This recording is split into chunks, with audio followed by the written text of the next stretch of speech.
Welcome to the John Glenn College of Public Affairs Policy Brief, a webcast series of informed conversations with policymakers and influencers and public sector professionals.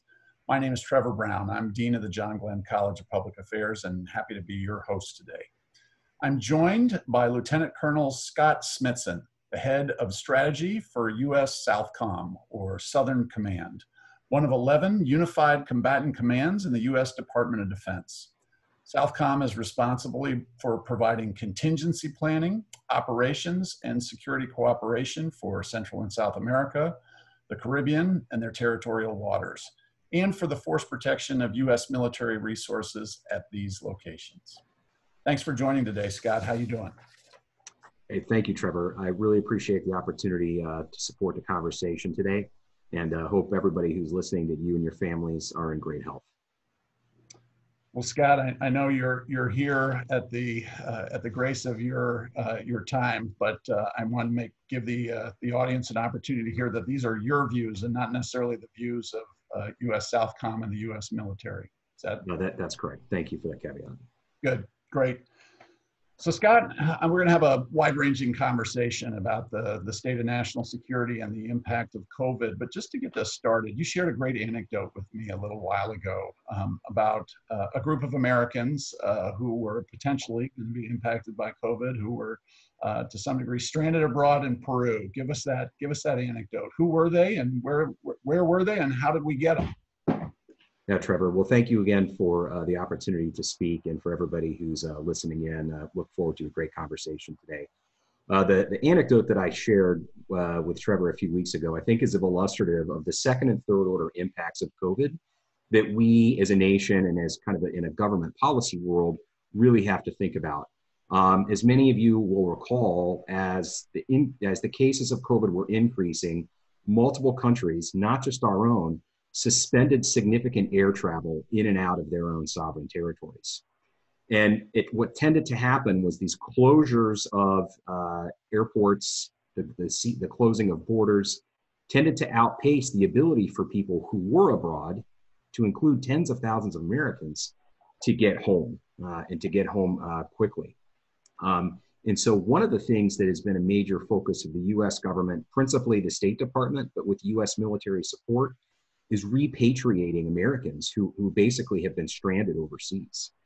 And the example that I shared was a semi-professional women's American football team that had been playing in Peru, and all of a sudden found themselves stranded and had the challenge of trying to get out.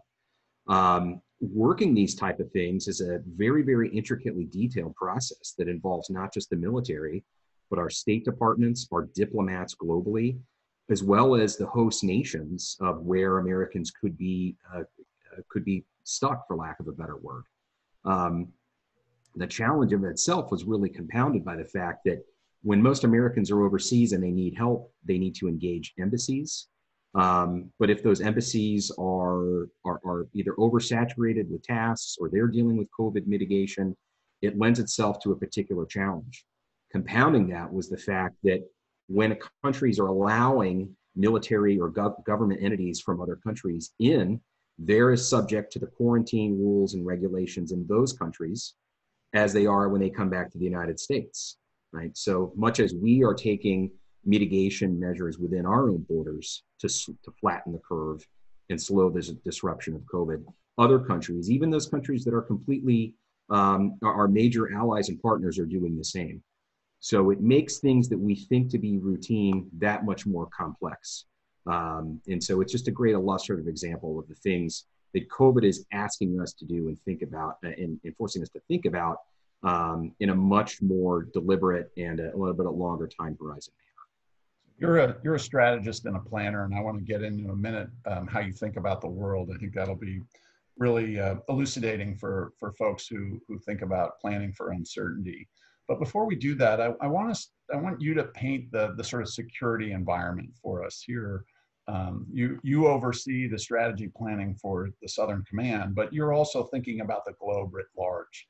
So just start by describing what the security environment looked like from the perspective of the United States sort of pre-COVID and then now in the midst of where we are. And then we'll start talking about, well, how does one plan, just like the example you just gave, how do you try to position and strategize around all the uncertainties that are present? So start by, what is the world, what did it look like at the end of December, January, and what does it look like now from a security perspective?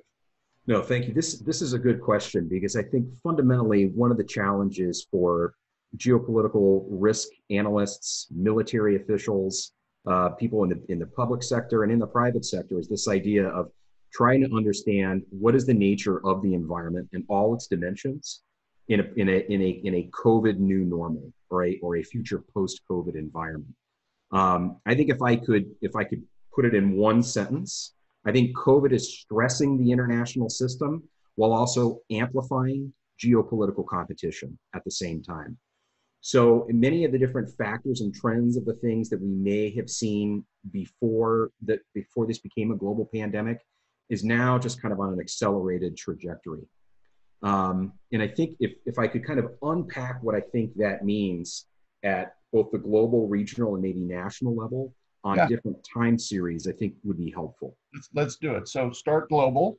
So I think globally what you're seeing now, and this is mostly in the developed world, your more highly integrated and globalized economies and political entities are kind of in a state of strategic triage right now, right? So it's all about mitigating, first and foremost, the health impacts of COVID, and then kind of the successive issues that come from that, from an economic perspective, from a governance perspective, as well as a security perspective. And when I talk about security today, while it obviously has a military dimension, I talk about it in a multidimensional or a multidimensional sense, if you will.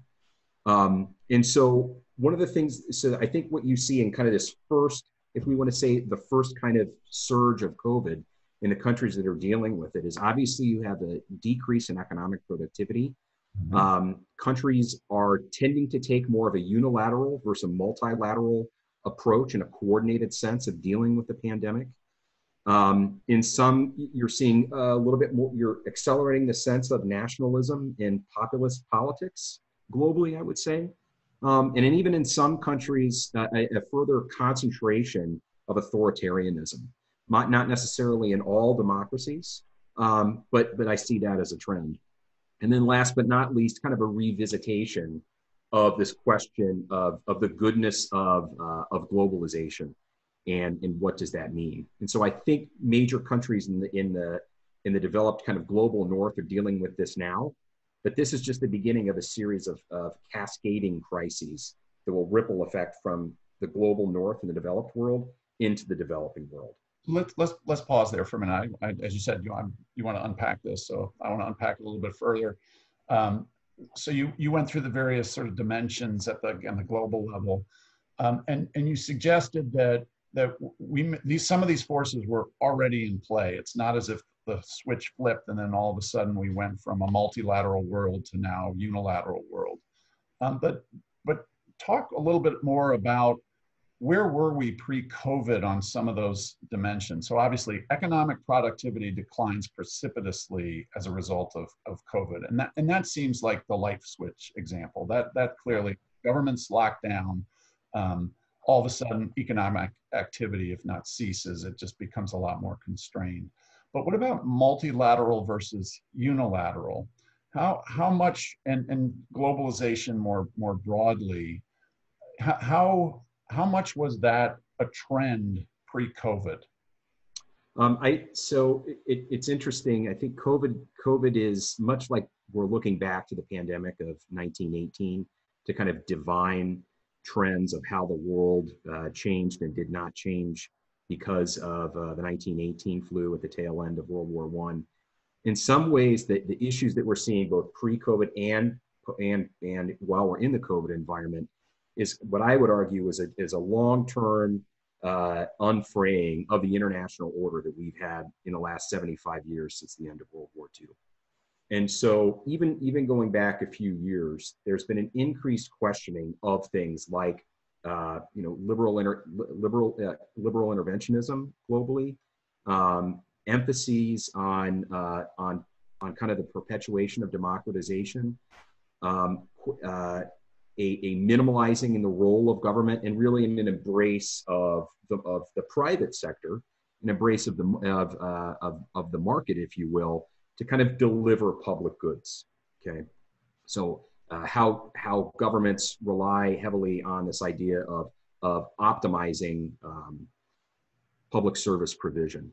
So I think that was there. I think before COVID as well, you had a questioning, even before the current administration, of how does the United States, as a principal leader of a network of alliances and partnerships, engage on things like global trade agreements, like burden sharing in an alliance or a coalition context. So those questions were already there. And I think what COVID has done has added to the kind of the cacophony of those questions. Great example, one that I pay a lot of particular attention to, is dynamics within Europe as it relates to security issues. Our current national strategy and other strategies, and even our Southcom strategy, emphasizes the crucial role that alliances and partnerships confer to a Western global stable order that's based on the preservation of many of the norms that have kind of guided our foreign policy since World War II, to say nothing of the fact of how you buy down risk for global war. Mm-hmm. So, but there's been kind of a questioning of this model. And I look at a lot of the issues that challenge Europe, for example. So I would say that COVID is the third major approaching an existential crisis type issue for the European Union you've had in the last 12 years. Beginning first and foremost with the way that the EU responded to the 2008 financial crisis, to the inability to come with a consensus response to the massive challenge of war refugees from Syria that challenged the very idea of a united Europe in 2014 and 2015. And now significant disparities in different parts of Europe on how best to respond to COVID, but also where financial packages will go and who will receive inside of Europe bailouts, if you will, for the inevitable significant debt challenge that all countries, to including our own, will have to face. This matters because, as we know, and as our students at the Glenn College know, governments have to make tough choices. Any budgetary decision in and of itself is zero sum, and we're kind of back, in some ways, back to the classic guns or butter questions, the way that we teach people about economics principally. The challenge that I see is we don't necessarily have that choice. We have to find an or with the guns or butter, right. But the challenge is, how do you do that in a coherent and coordinated way amongst multilateral entities when the very essence of those entities is under threat and under question? This is great. And again, we'll get into the how do you plan in this environment in just a minute, but you began to lay out, let's talk globally, then regionally, and thank you for unpacking for us the understanding of the sort of the global north, at least around Europe. We don't hear a lot about the Southern Hemisphere generally, but certainly not in the midst of this crisis. A lot of the conversation has been China, obviously, where we believe that the pandemic began, Southeast Asia broadly as it spread throughout, and then its impact on Europe and the United States.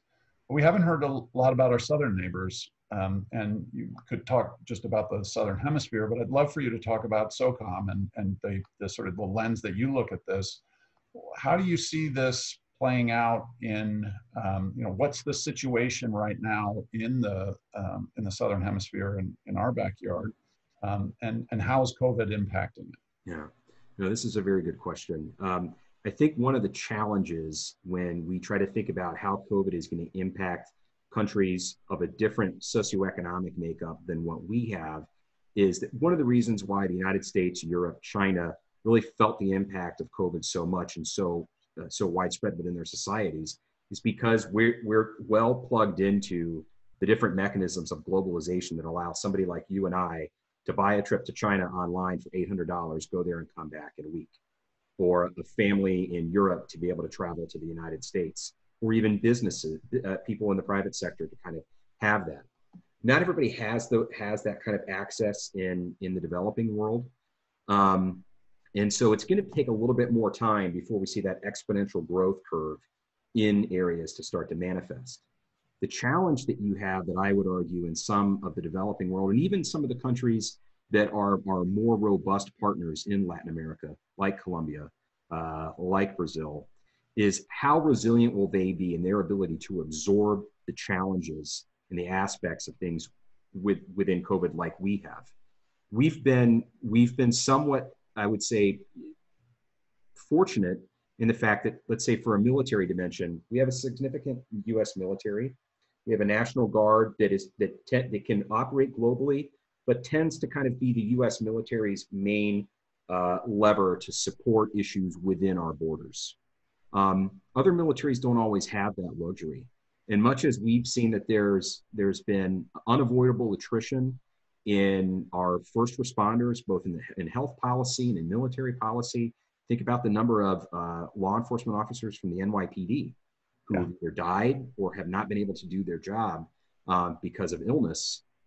You're going to see this play out I think in a much more acute sense in countries in the developing world, and even countries who have a very high level of development. Particularly when we consider, and this will compound other issues as well. I believe in a previous conversation, I shared one of the things that the people who study and care about the long-term feasibility of many countries of the Eastern Caribbean. Many of these countries rely heavily upon tourism as a significant portion of their gross domestic product. Obviously, they're not getting that money right now.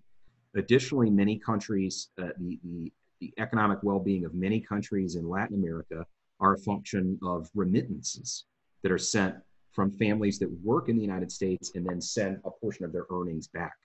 All that is being kind of, crimped and siphoned off right now. That's then compounded by pre-existing issues. Many aspects of Latin America had not a great economic performance recently.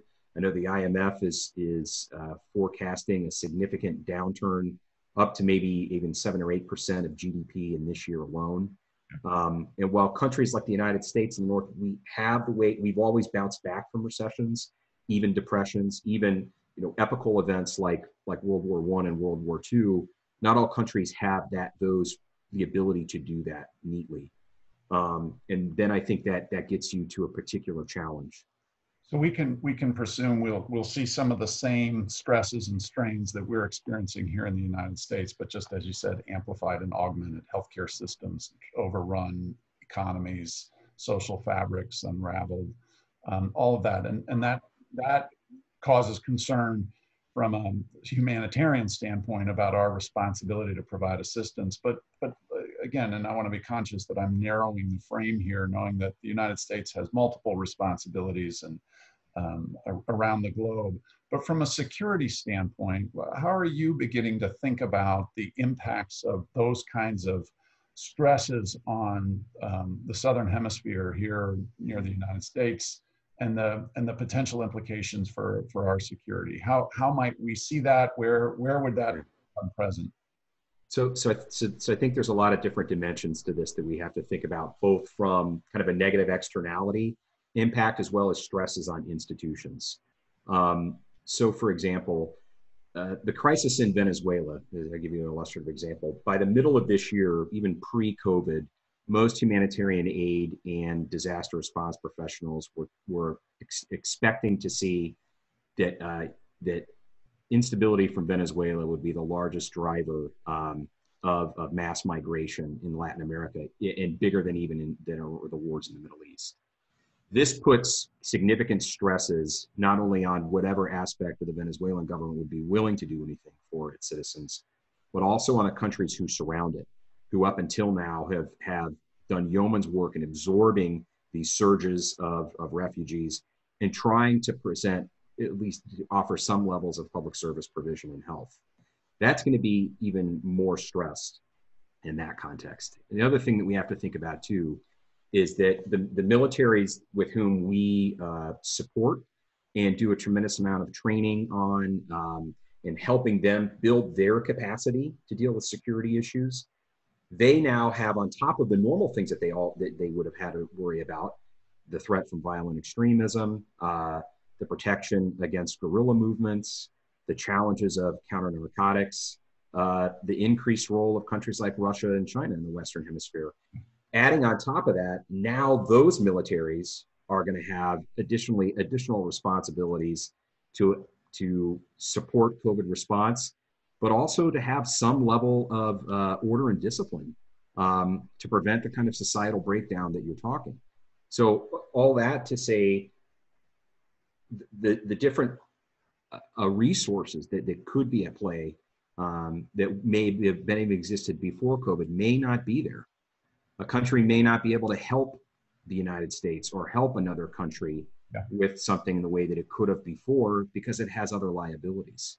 And again, and this isn't an alien problem to just Latin America. I think all governments, to include our own, China, Russia, Iran, all countries are kind of dealing with this. How do you think about prioritization, and what are your interests, and what are your long-term and short-term risks? Let's talk about that a little bit more.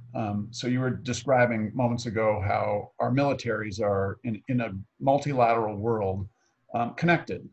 We aren't just training our own military to go off and engage in conflict around the globe. We're coordinating, communicating, collaborating with other militaries. Sometimes those we wouldn't even put in the friendly category. There are conversations going on with various other militaries in places that are potentially are not our friends. Do you see how will COVID strain that kind of relationship? Where will we see that? Will we just cease to collaborate and communicate because our budgets are restricted, or because we think all countries are going to turn inward in the coming months? Well, I think one of the things that we've seen, we being the Department of Defense writ large, is even though that there are restrictions on, let's say, travel, the ability to have a high level exercise, or for the Supreme Allied Commander of NATO to fly and meet with the heads of government, the heads of militaries within kind of the NATO construct. Even if COVID is preventing us from doing that, it's allowed the U.S. to find different ways to kind of continue to breathe, to continue to breathe life and maintain those positive relations and communications. And similar to the way that, quite frankly, the way that we're doing things right now. So, yes. And, I worked for a great general when I was at U.S. Central Command, and we were stepping up the coalition to counter ISIS. One of the reasons why we were able to establish that coalition so quickly was the fact that those relationships with our key allies and partners had always been sustained. Even if there wasn't a shooting conflict going on, you had to maintain that positive social capital, that professionalism. As he would say to me, Scott, this is great because, as we know, you can't surge trust. Right. So one of the fundamental aspects of what the United States needs to do and is doing right now, at least within the military dimension, and I believe also diplomatically, is maintaining and kind of networthing, if you will, that existing constellation of allies and partners. I love that phrase, you can't surge trust. I will admit I'm going to use that at some point, and I'll do my best to give appropriate trademark authority to the previous user. That's a great phrase, and it speaks to so many of the kinds of collaborative efforts that are needed to both address the immediate crisis, but also prepare and respond for the future. So let's use this as a pivot. You're a strategist and a planner. You presumably are always dealing with uncertainties and things that are in flux, but this strikes me as a time right now where it's even hard just to draw assumptions because they're so fluid.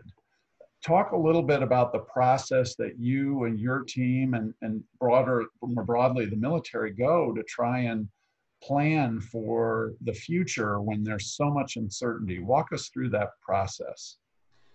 Yeah, no, as you said, this is definitely a time with a significant amount of ambiguity. And when you're in that type of environment, regardless of being a military entity or a business or even a university like Ohio State, you have to have rigor and structure to the way that you think about the current environment and where things could be going. When the U.S. military plans or the U.S. military comes up with strategies, it tends to be a very ordered process. And forgive me if I get into too much doctrine. Everybody can download our doctrine online. But you really start principally with this idea of what are your goals? What are your objectives? What are you trying to achieve? Then you kind of shift to what are the things that you need to revisit? What are your assumptions?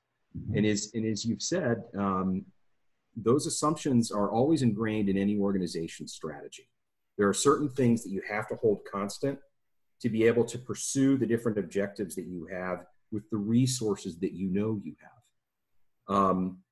And you then kind of pivot from there to this question of how do we understand the environment? And for strategists like myself and others, understanding the environment is not just single factor analysis. It's not just how do I understand a potential threatening country's military, but how do I understand and analyze the political dimension of things, their economics, what's going on in a societal context, in an information domain, and even from an infrastructural perspective. That then kind of gives you the idea of what we kind of call a running estimate, if you will, a running strategic estimate. And kind of once you do that, then you get into the time and the space to think about, is it time to do a forecast? And what is the rigor by which we think about forecasting?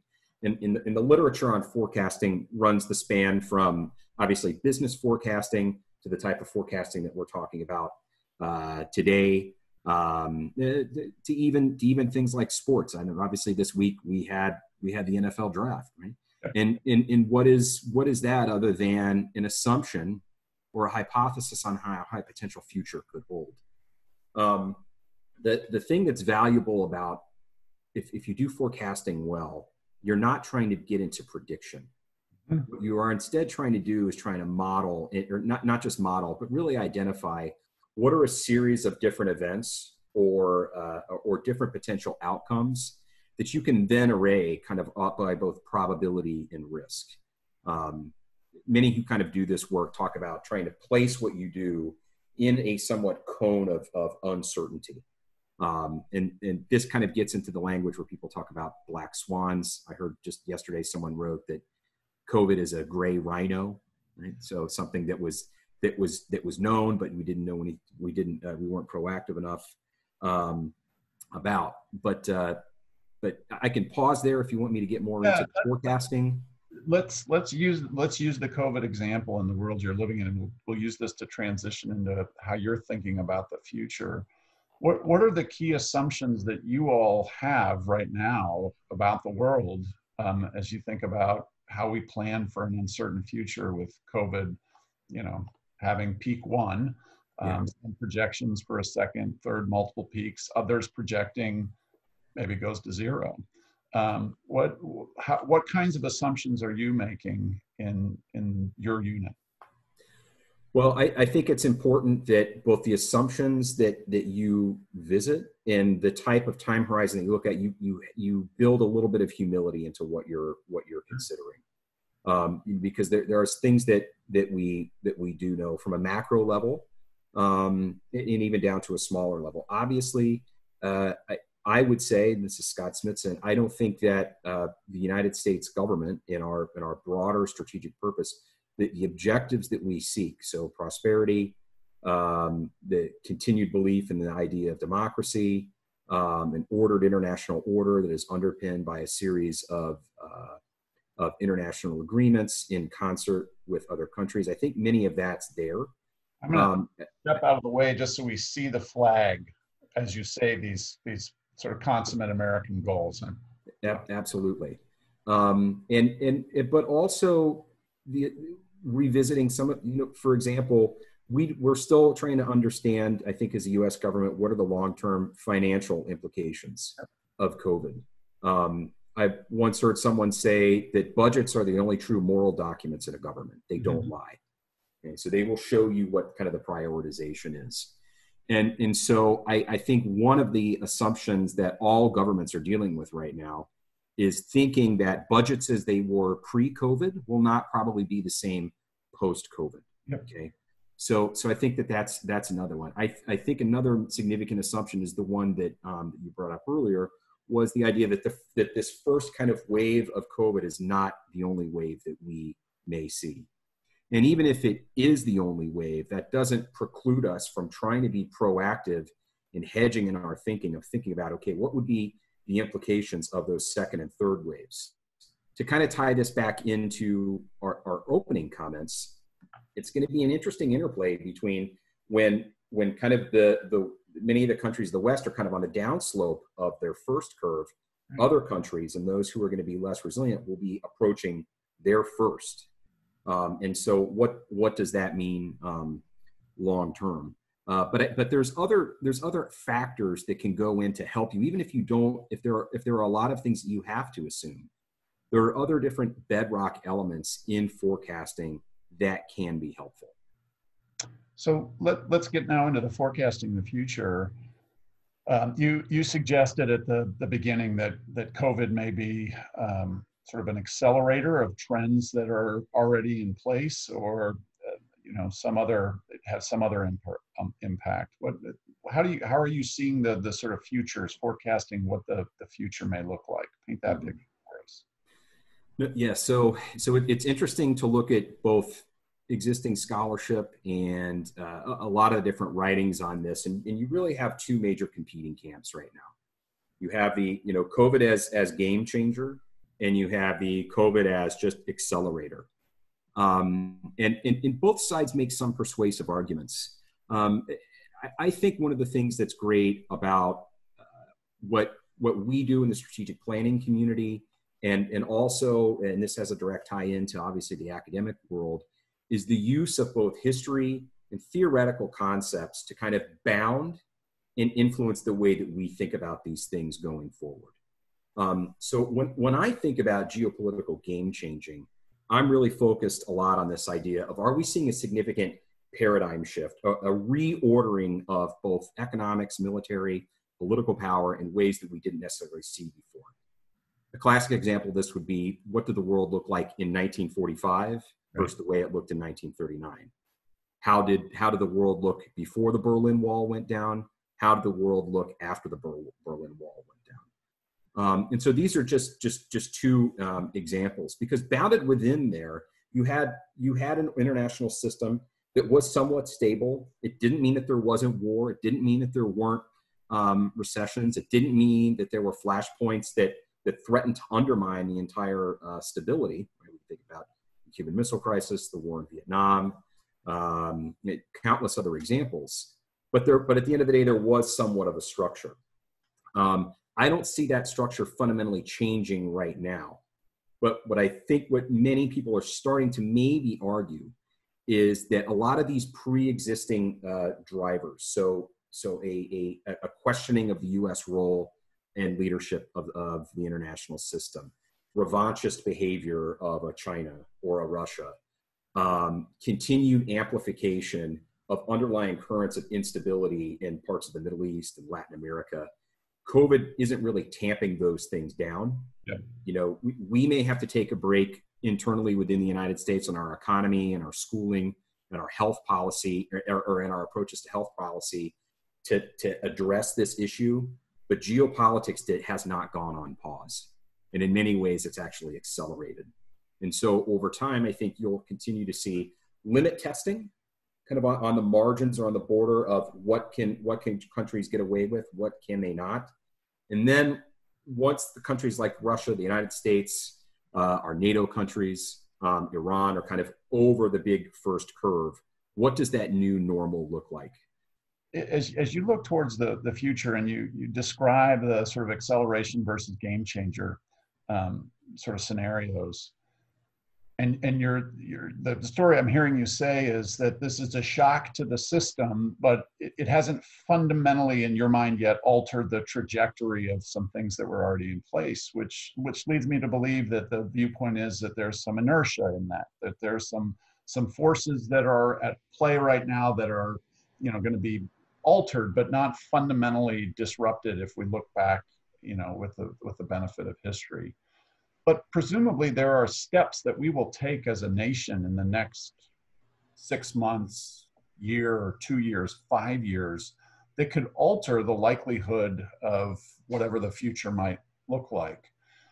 As you begin to think about that, those processes that you laid out at the beginning, continuing, what are the major things that we could be doing in the United States to influence the trajectory of the security environment and the sort of global architecture writ large?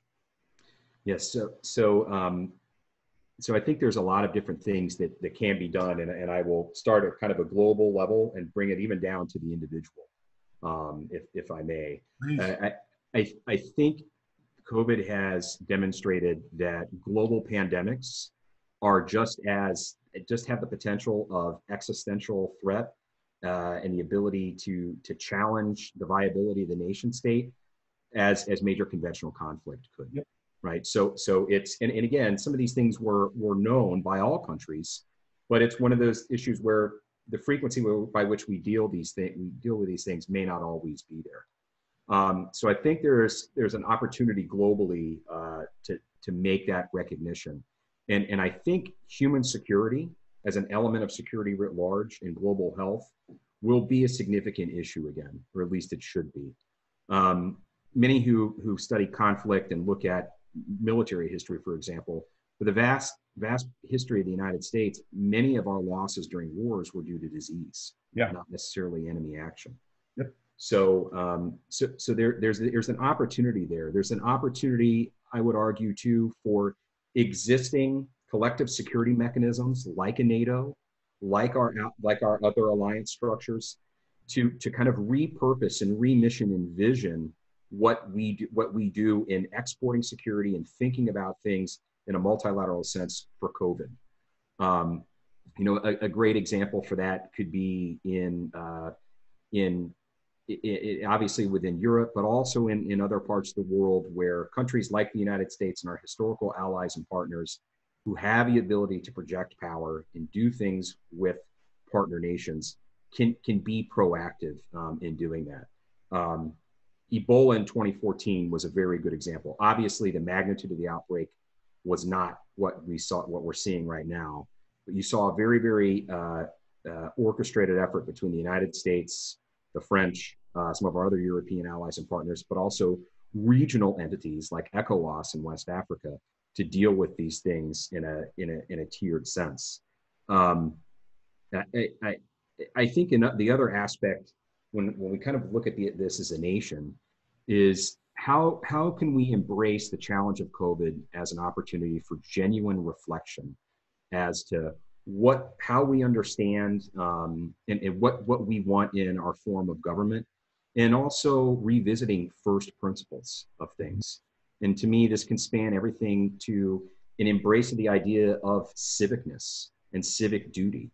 As many would know, the study and the practice of civics has really kind of been an issue, has been an academic topic that has gone on the wane for a long time. And one of the things that an appreciation of civics and civic mindedness gives us is it helps us understand not only our rights as citizens, but also our duties. How do we kind of play towards a broader collective good? I think another thing that we need to do as a nation and really as a community of nations to think about right now is this idea of what are the principles by which we want the post-COVID order to look like.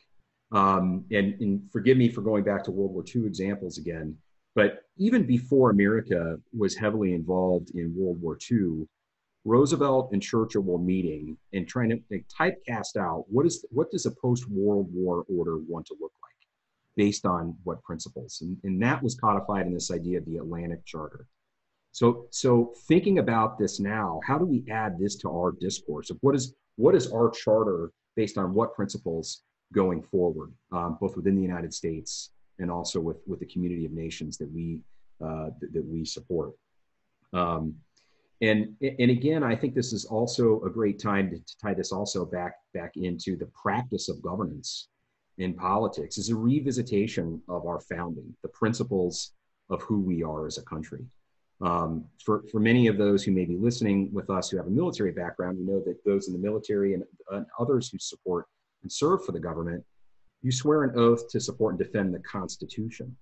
And I think right now it's a great opportunity for us to kind of revisit aspects of that Constitution which begins not with this party or this set of beliefs, but we the people, in order to form a more perfect union. So again, a great opportunity for us to kind of reflect on what these things mean. And last but not certainly least, universities like Ohio State can be great incubators and great platforms by which to debate these issues, to come up with policy suggestions, to infuse these different ideas together. Because if COVID has taught us anything at all, it is not a single policy issue. It's foreign policy and it's domestic politics. It's health policy and it's fiscal policy. It's educational policy and it's policy on things like housing and urban development, how we take care of the homeless, how do we address disenfranchised aspects of our population. And universities, particularly land-grant universities, in the mandate by which they were created after another destructive moment in our history, after the Civil War, can serve as that vehicle and is a major kind of conduit for that conversation. Yeah, that's a great place to end this, a nice exclamation point to the importance of this kind of conversation. We're proud to be at a university that is a land-grant institution, so thanks for calling that out. Really appreciate you spending time with us today, sharing your insights and your way of thinking about the world. It's just a privilege and a pleasure, so thank you. No, thank you, and to the listeners, best wishes for your continued health.